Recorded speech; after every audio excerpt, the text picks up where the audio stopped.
¿Cómo vivían y de dónde procedían los primeros cristianos?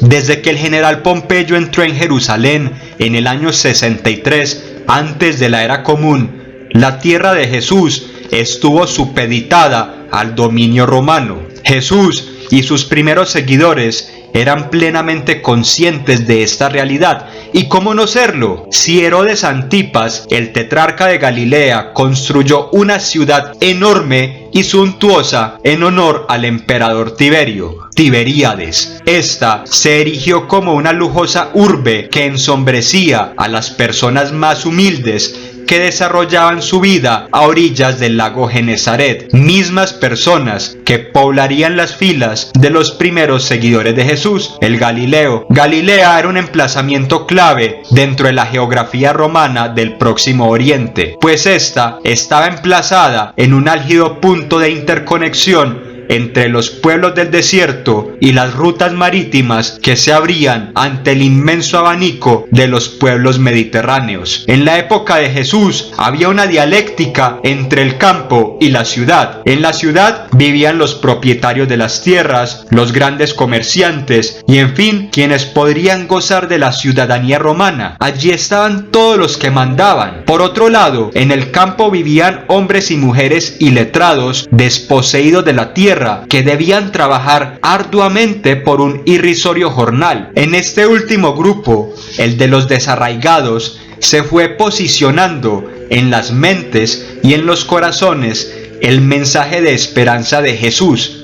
Las ciudades fungían como los nervios que conectaban a todo el universo imperial, pero los sistemas productivos familiares, aldeanos y tribales eran los que nutrían las insaciables fauces de los magnánimos centros urbanos. Las ciudades de la Palestina eran de vital preponderancia, pues garantizaban la paz en las rutas comerciales que conectaban a Siria y a Egipto. Este último era concebido como el gran granero imperial. Jesús nació en un contexto en donde las gentes sencillas sufrían el desprecio de una capa poblacional que ostentaba fastuosas riquezas a costa de dañar y violentar a otros. Campesinos, pequeños comerciantes, pastores, artesanos, sacerdotes rurales, mujeres, personas con alguna discapacidad física o mental sufrían la más terrible discriminación, tanto por las élites nacionales que estaban representadas en el poder religioso del templo y en la casa real de los descendientes de Herodes, así como por el imperialismo romano encarnado en una prefectura vigilada por el gobernador de Siria. Según Jean-Dominique Croissant, el Jesús histórico pudo haber sido un artesano que trabajaba en Séforis, centro político de Galilea, pues esta no quedaba muy alejada de Nazaret. Croissant aduce que la palabra tectón, que usualmente es traducida como carpintero, utilizada en Marcos capítulo 6, versos del 1 al 6, podría designar a un artesano, un trabajador de la cerámica y de la madera. La industria de la cerámica tuvo relativa importancia en las aldeas Kefa Hamania y Shihim, y las vasijas producidas en estas regiones nutrían a las otras aldeas de la Galilea. La época de Jesús vio el nacimiento de varios grupos violentos que querían arrancar a los romanos el poder sobre la tierra. También emergieron colectivos proféticos y carismáticos, como el de Juan el Bautista, que anhelaban la liberación divina de la opresión material y espiritual. Por otro lado, los esenios de Qumrán, que habían salido de los centros urbanos al desierto, anhelaban restaurar la pureza ritual, el rigor de la ley y allanar el camino para la llegada mesiánica del Maestro de la Justicia. Esto era contestatario ante una situación en extremo violenta. Flavio Josefo dice que hacia el año 53 antes de nuestra era, el general Casio hizo esclavos a miles de judíos en Tariquea. Hacia el año 4 antes de la era común, Vario incendió Séforis y las aldeas aledañas, tomando como esclavos a un número incontable de judíos y crucificando a otros tantos. Dice Pagola que la destrucción de Jerusalén, llevada a cabo por Tito en agosto del año 70 y descrita de manera espeluznante por Flavio Josefo, hace palidecer a todas las otras acciones anteriores. Según el historiador judío, las tropas romanas solo buscaban destruir la ciudad y asolar la tierra para castigar y para aterrar al pueblo judío de una vez y por todas.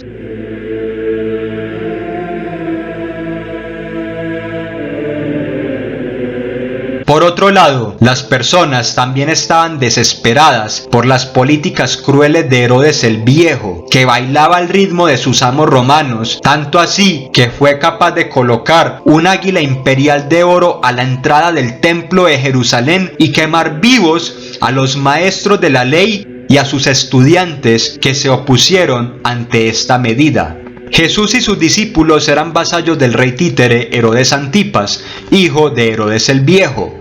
Este gozaba con la regencia de Galilea y de Perea, mientras que su hermano Arquelao era el etnarca de Judea, Samaria e Idumea, aunque sería depuesto por Augusto en el año 6 de nuestra era, y Roma optó por dejar a cargo prefectos que eran garantes del dominio directo de los romanos sobre esta región. Las ciudades más importantes de Galilea eran Magdala, Cafarnaúm, Séforis y Tiberíades, y su actividad económica, casi que estrictamente agrícola, se sustentaba en el trigo, la cebada, los olivos y los viñedos. También existían familias que vivían de la pesca y de actividades pastoriles. El trabajo de la pesca estaba ampliamente controlado por los recaudadores de Antipas, que imponían tasas por derechos de pesca y utilización de los embarcaderos. Los primeros movimientos cristianos eran de cuño campesino y se originaron en una atmósfera rural. El cristianismo nació en la antinomia entre una ciudad aristocrática y un campo empobrecido. Las grandes granjas de ricos propietarios poblaban el paisaje. La distribución de la tierra era una problemática social. Los territorios conquistados por Roma eran entregados a soberanos locales que repartían los terrenos entre sus familiares, militares prestigiosos y miembros de la corte real. El propietario exigía a sus campesinos unas rentas exageradas. Los contratos eran muy exigentes. Los campesinos debían entregar la mitad de su producción. En otras ocasiones, los dueños de la tierra pedían a cambio del grano y de las herramientas fuertes sumas monetarias. Existían más granjeros en pequeñas parcelas de tierra que tierra para ser cultivada. Los pequeños propietarios debían trabajar para alguien más en algún otro lado, por lo menos una parte del tiempo, o debían desarrollar alguna especialidad que les permitiese desempeñarse como artesanos para vincularse al comercio local. Muchos campesinos con pequeñas porciones de tierra familiar perdieron sus predios a manos de los grandes señores que se aprovechaban de las deudas impagables que tenían estos pequeños propietarios. El campo era la despensa de la ciudad y la dialéctica entre lo rural y lo urbano decantó en ciudades aparentemente ennoblecidas en detrimento de un campo totalmente arrasado. Las ciudades exprimían a toda la población con duros impuestos. Las rentas y los pagos alimentaban las arcas romanas y el tesoro de una élite judía nacional. Los diezmos, las tasas y las exigencias fiscales regulaban el trabajo del campo. Existían 4 clases de impuestos: un impuesto sobre el trabajo y la tierra, otro impuesto sobre los adultos, un impuesto para Herodes Antipas y otro impuesto para las autoridades eclesiásticas del templo. Mientras tanto, tanto los esclavos como los jornaleros libres se desgastaban en arduos y maratónicos horarios laborales para satisfacer la demanda de los dominadores. La violencia económica, política y militar era bien conocida por Jesús, el aldeano de Nazaret, quien llamó a los romanos jefes de las naciones que gobiernan a los pueblos como señores absolutos y los oprimen con su poder. Las ciudades de Séforis y Tiberíades, que fueron parte del plan de urbanización llevado a cabo por Herodes Antipas entre las dos primeras décadas del primer siglo, generaron una inmensa masa campesina desposeída de la tierra, empujada a vivir precariamente en los centros urbanos y cuando no, obligada a quedarse en el campo, a trabajar hasta morir o emigrar a tierras altas a ser bandidos y pillos. En este turbulento contexto, Jesús anunció el reino y reinado de Dios como una acción vital con un estilo propio. Así como la diversidad de profetas que le precedieron, Jesús exige justicia y reparación de los vínculos perdidos con Dios, con el prójimo, con la naturaleza y con la propia condición humana. La desigualdad social era denunciada por el Jesús histórico y el Cristo de la fe como una afrenta contra la bondad de Dios. Seguir a Jesús debió tener como motivación querer restaurar el estado paradisiaco y edénico para ponerlo al alcance de todo el mundo. En este contexto, las personas no solo seguían el proyecto de Jesús por el miedo, sino por la posibilidad de descubrir una nueva realidad, en donde los desposeídos, marginados, tristes, aquellos que necesitan misericordia, los abandonados, todas estas personas pudiesen comer en la misma mesa como hermanos. En la época de Jesús había movimientos de cuño mesiánico. Estos propendían por la reivindicación política de la gran masa popular, realizaban maniobras militares e incluso nombraban reyes en pequeñas regiones, empalmando su accionar con la antigua tradición del siglo X a.C. de Saúl y David. Véase por ejemplo 1 Samuel capítulo 11 versos del 14 al 15. Algunas de estas manifestaciones bélicas fueron las de Judas, hijo de Ezequías, Simón y Atronges, además de Bar Cochba entre los años 132 y 135. Por otro lado, existían movimientos proféticos como el de Juan el Bautista, que estaban esperando la intervención directa de Dios para acabar con la iniquidad. Estos fenómenos sociales de revestimiento profético no contaban con un líder militar, sino con uno carismático en el sentido religioso, y solían hacer lecturas idealizadas del libro del Éxodo y su proceso de liberación. Frente a este respecto, en Hechos 21, versos del 37 al 40, Pablo es acusado de haber introducido en el templo de Jerusalén a paganos griegos que solo tenían permitido llegar hasta el patio de los gentiles. Pablo es acusado por un tribuno en la Torre Antonia. El romano le pregunta al apóstol que si este no era el egipcio, que se había amotinado y llevado al desierto a 4.000 terroristas. Este egipcio tenía fama de mago, se decía profeta y afirmaba a sus seguidores que si lo acompañaban al Monte de los Olivos verían caer a la ciudad de Jerusalén. Incluso se podría encajar en este último grupo, en el profético, a los esenios de Qumran, que básicamente eran sectores marginados de la casta sacerdotal, un bajo clero que eran explotados por la aristocracia sacerdotal romanizada. La actitud de estos hombres era crítica frente al templo y frente a la lectura de la ley, y basaban su escatología en un nuevo orden social purificado. El movimiento de Jesús, en su mayoría intrajudío, hasta la destrucción del templo en el año 70, fue un grupo carismático y milenarista que se erigió al margen de las instituciones sociales y religiosas ya consolidadas, y frecuentemente frente a estas se mantuvo una postura no habitual. Se van a constatar algunas características sociológicas de estos movimientos milenaristas. En primera instancia, se podría decir que surgen en situaciones de crisis que son aceleradas por los vertiginosos cambios sociales. Expresan de forma explícita los intereses y anhelos de los grupos subalternizados y marginalizados. Pasajes bíblicos como Juan capítulo 9, versos versos del 1 al 11, cuando Jesús curó al ciego de nacimiento, se deben interpretar como la restauración, por medio de la gracia, anudada a la visibilidad social de aquellas personas que habían sido marginadas de las actividades sociales, que habían sido marginadas de su familia, que habían sido marginadas del trabajo. En segunda instancia, se podría decir que los movimientos milenaristas son y siempre han sido una respuesta a manera de protesta contra el orden social y propugnan por un cambio radical para un futuro próximo, revertir el orden social. Por ejemplo, lo podemos leer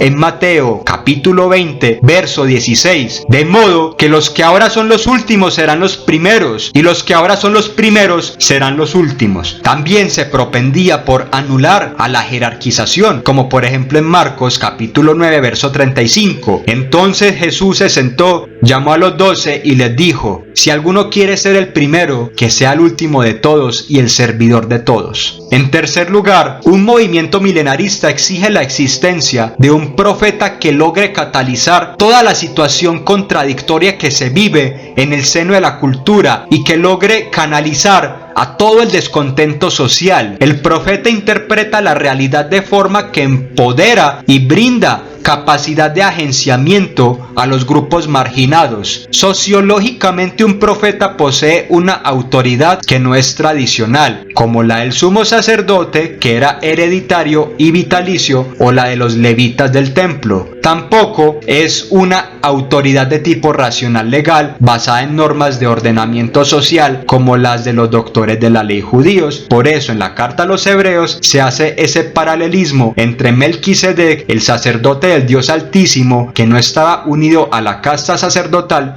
y Jesús. En última instancia, un movimiento milenarista confiere a los sectores marginados que en él se reconocen una conciencia de una nueva identidad y por ende les abre la esperanza a un protagonismo histórico.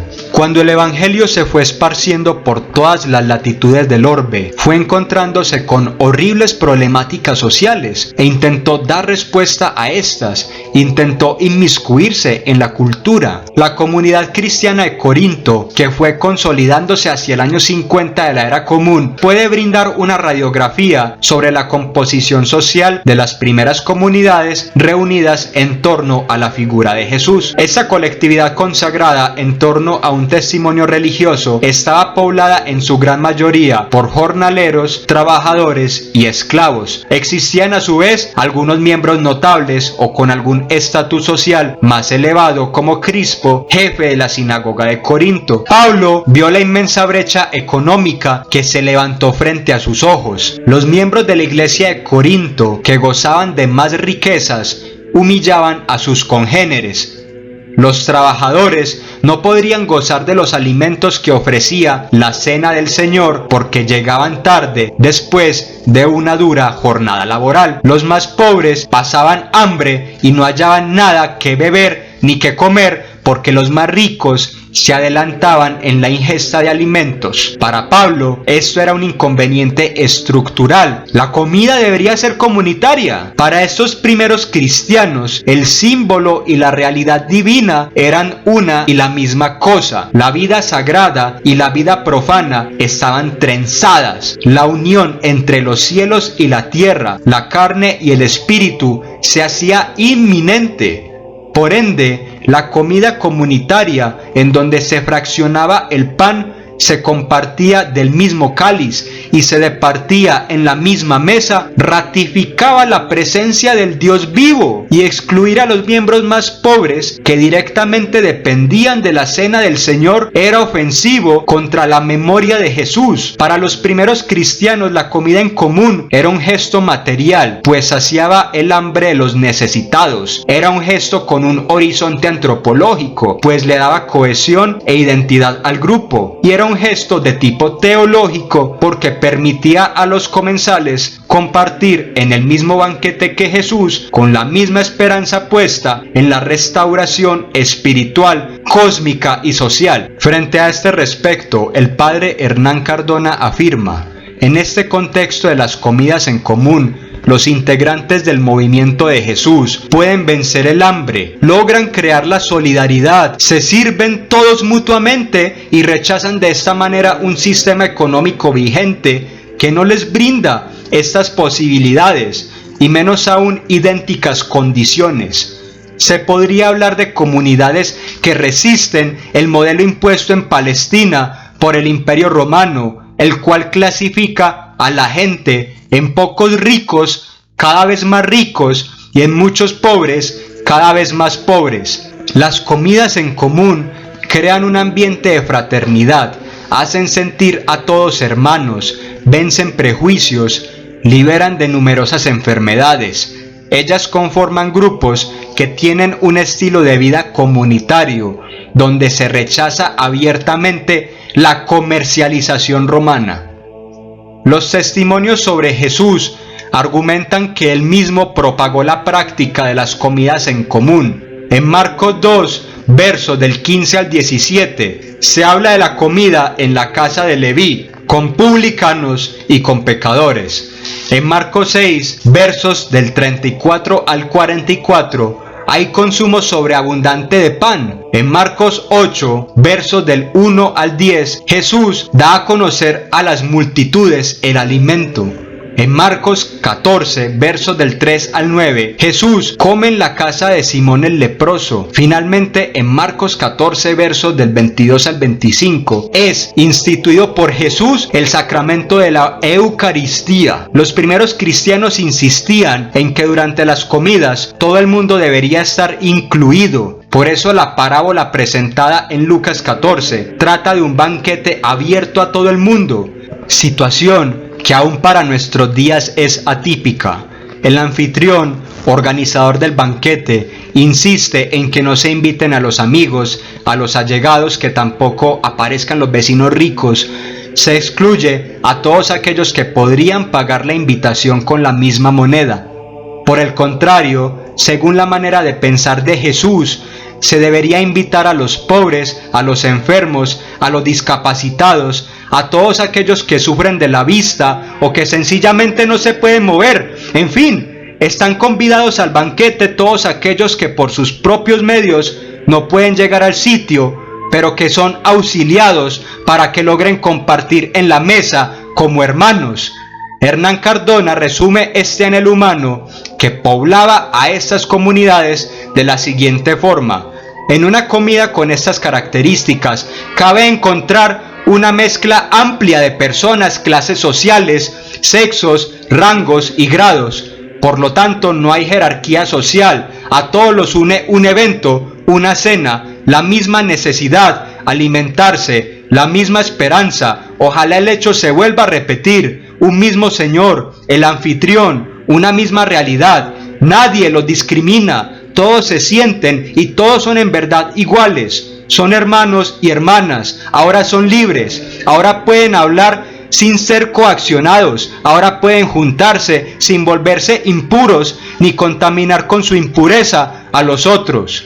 Los cristianos fueron llamados por primera vez de esta manera, según Hechos 11, verso 26, en la comunidad siria de Antioquía. Hacia el año 51, Pablo atestiguó la existencia de una colectividad de seguidores de Jesús que se reunían alrededor de la memoria del Maestro en la colonia griega de Tesalónica y que emergió gracias al anuncio del mismo Pablo, de Timoteo y de Silas. Dos historiadores no cristianos, Flavio Josefo, judío, y Tácito, romano, coinciden en 4 puntos elementales sobre la vida de Jesús. Este existió y generó un movimiento. Su muerte fue en la cruz, su causa continuó y luego sus seguidores llegaron a varias regiones del Imperio Romano.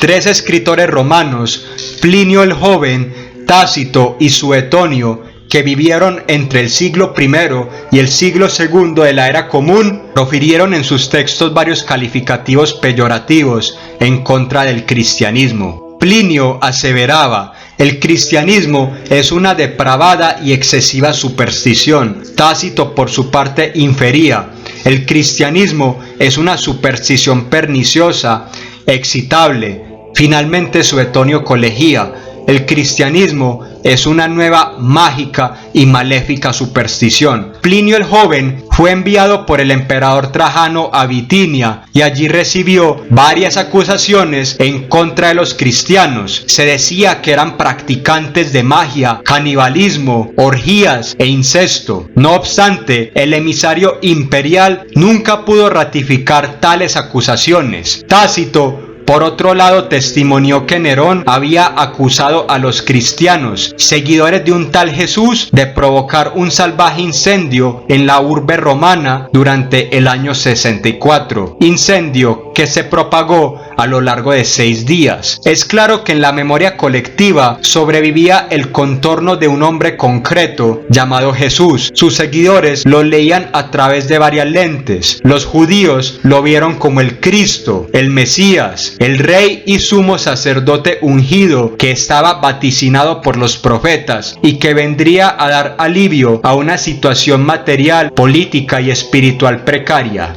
Los griegos y los romanos tenían en su cerebro varias imágenes de héroes míticos que venían desde el mundo de los muertos para proferir sortilegios, dar pistas sobre el destino de los vivos y envalentonar la moral de aquellos que evocan su recuerdo.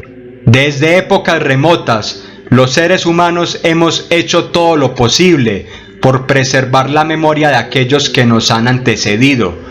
Nos reunimos a contar anécdotas sobre nuestros seres queridos. Nos sentamos a la mesa para exhibir las enseñanzas que nos han delegado aquellos que nos antecedieron.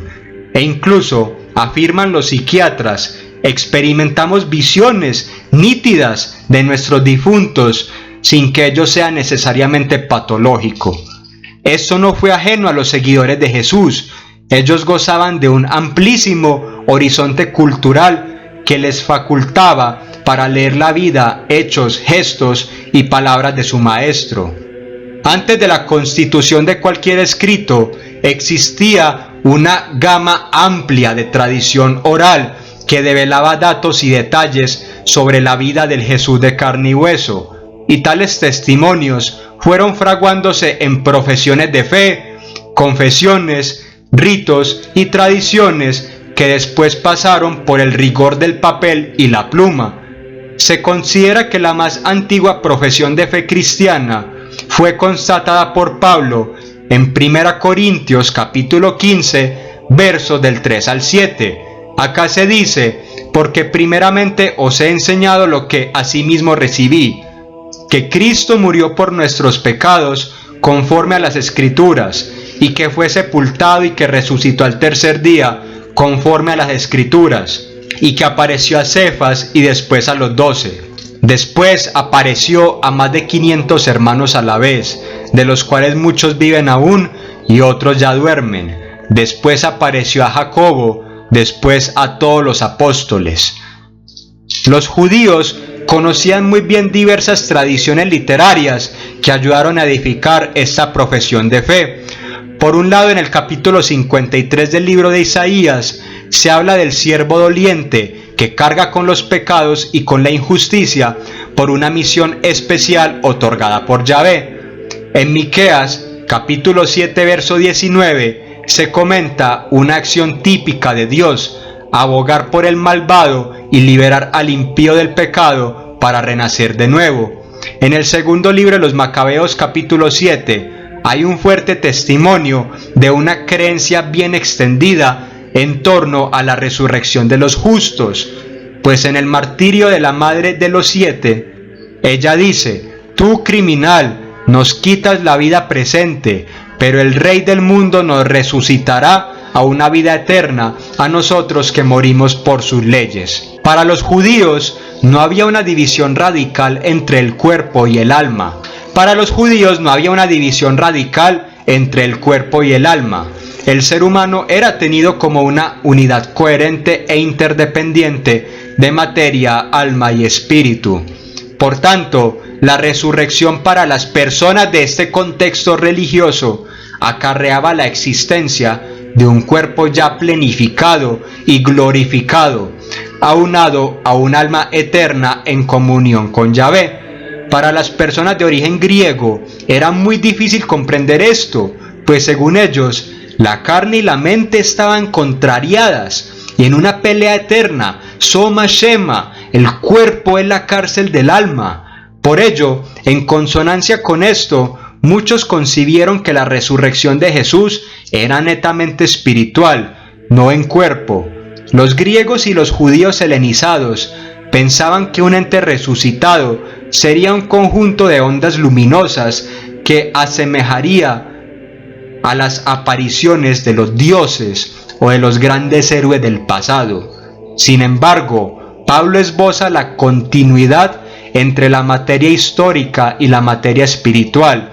El cuerpo viejo da paso a uno nuevo, así como la semilla antecede al frondoso árbol con sus frutos. Para los judíos, su Mesías debería poseer una dimensión histórica y social, además de una espiritual. El Mesías representaba en este contexto convulso la inexorable ligazón entre los cielos y la tierra, la irrefrenable unión entre lo divino y lo humano. Pablo, en Romanos 1, versos 1 y siguientes, exhibe que Jesús pertenecía por la carne al linaje de David, por lo tanto, posee soberanía terrenal, pero su unción en el Espíritu lo hace sujeto de santidad. El Dios de Israel era expuesto como Señor de la historia, y si bien se creía que los seres humanos, en su cotidianidad profana, hacían la historia con sus propias manos, mentes y corazones, también se asimilaba fervientemente que Dios conducía el destino, poniendo a cada cosa en su lugar y a todo el conjunto de los elementos en un ordenamiento. Las comunidades se afincaron en la idea de Jesús como el hombre Dios gracias a los testimonios que orbitaban en torno al tema de la resurrección. Otro aspecto interesante de la resurrección de Jesús, que estaba enmarcado en la tradición narrativa de las personas de la Palestina del siglo I de la era común, son los 3 días que debían de transcurrir entre la muerte y la glorificación. Los 3 días no designan un tiempo cronológico, sino uno teológico. La pretensión de temporalizar este aspecto es enseñar cómo se trenza la historia concreta de los seres humanos de carne y hueso con la historia eterna de la salvación. En las religiones místicas del antiguo Medio Oriente, la frase al tercer día nace del mito del dios de la vegetación, quien muere y resurge. Esto servía para mostrar el paralelismo evidente entre la naturaleza, que tiene que declinar y que a su vez también tiene que renacer. En las culturas persa y judía, el espíritu de un difunto deambulaba a su alrededor durante 3 días antes de dejarlo de manera definitiva. Se sabe que los judíos reconocían la muerte de una persona a los 3 días. Por eso, por ejemplo, el Evangelio de Juan enfatiza en que Lázaro ya llevaba 4 días en el sepulcro. La resurrección al tercer día simboliza pues la derrota definitiva del Hades, del Sheol, del sitio natural de los muertos. Alrededor de la sepultura de Jesús también había varias tradiciones teológicas que rondaban el año 30 de la era común. Los entierros y las honras fúnebres siempre han sido un deber comunitario.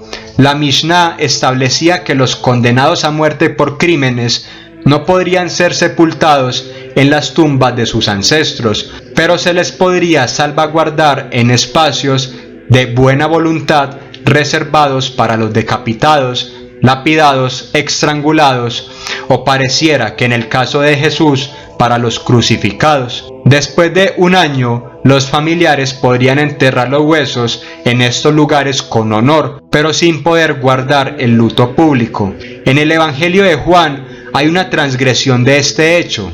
Jesús es enterrado por José de Arimatea y Nicodemo, hombres notables quienes emplean una mixtura de aloe y mirra en proporciones descomunales para limpiar y perfumar el cuerpo de Jesús, casi que haciendo del acto ritual del entierro algo digno de un rey. Vemos cómo pues alrededor de la persona de Jesús se fueron configurando varios imágenes colectivos que consolidaron este hecho social